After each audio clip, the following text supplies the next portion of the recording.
Hi folks, how are you doing? President Bill grant an interview to a journalist, which it really broke my heart because the journalist said feel like if they don't be a victim of waiting President Bill stand for where he push ahead. He even tell President Bill thank you. Watch this video and very important, they can say una can get something, una know they know the value of, but people already outside one they know waiting when I get. So I give you opportunity for watch this particular interview. And really important for me watch this and know the kind person we God give now. But a lot of people they don't know the value of what they get. But outside world they know the value of this man when I listen to the interview. Right? It's very important.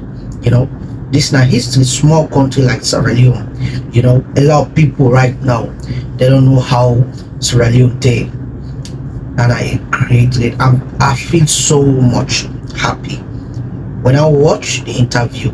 I listen to her putting question to President Bill. It make my heart full of joy. Watch the video and you learn and you see exactly what I'm saying. Thank you.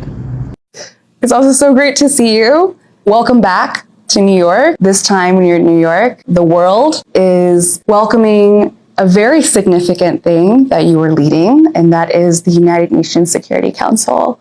And so, Your Excellency, first of all, I just want to say thank you for your time, and also congratulations on the presidency, your presidency of the United Nations Security Council.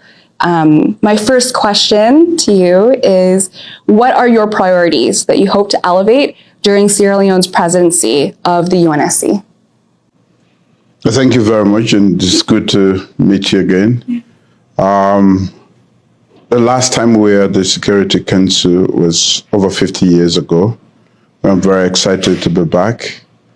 During that time, from that time to now, we've gone through a series of difficult situations as a country. One was the Civil War, which lasted for over a little above 11 years. And we were a topic of discussion at the Security Council up until 26th of March 2014. And we've gone through a lot of difficulties and transformation. Now we are a progressive democracy, and we are presiding over the very Security Council that was deciding our fate just over 10 years ago. So what we bring to the table actually is all the experiences, our perspectives, the lessons we've learned, how we were able to move from being a country at war to having a progressive democracy with over 5 elections and peaceful transfers of power.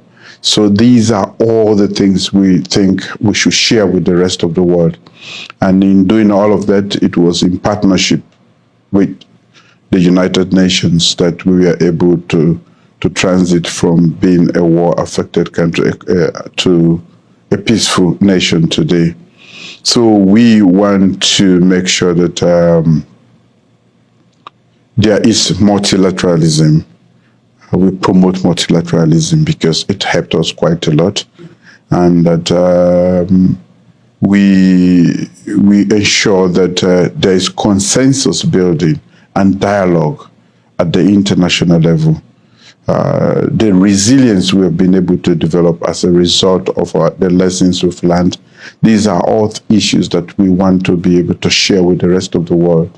At the moment, the world is going through very difficult times as a result of conflicts around, and we have had our share of conflicts, and we've learned from those, and we think that these will be quite useful for the rest of the world. Absolutely.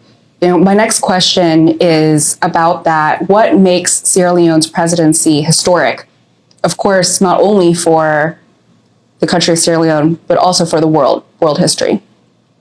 Well, as recent as 10 years ago, like I said, we were discussed, where our issue was a thorny issue.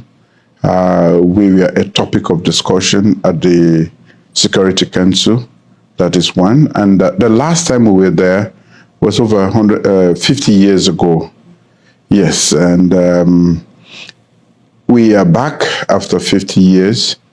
And what made this particular presidency totally different is the fact that we have been audacious enough to take the topic of the reform of the Security Council itself, especially as it relates to the enhancement of Africa's representation, and also the rectification of the historical injustice that has been done to Africa. Yes. We have brought the issue of the Security Council to the Security Council. It has been a taboo subject for a very long time. The reform of the Security Council itself has been on the UN agenda for over 40 years. We are now saying we should act on it. So that makes, these are the issues that make our being part of the Security Council quite an interesting thing. Yes, absolutely. And we can't wait to see what is ahead in this month as you are leading the world at the United Nations Security Council. And my next question comes from a place of gratitude and also just an immensely personal place.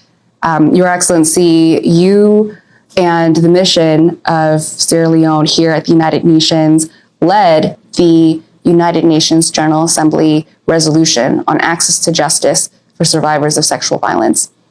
You were the first head of state to issue a state of emergency on this issue, which inspired other heads of states to follow your leadership to do the same in their own countries.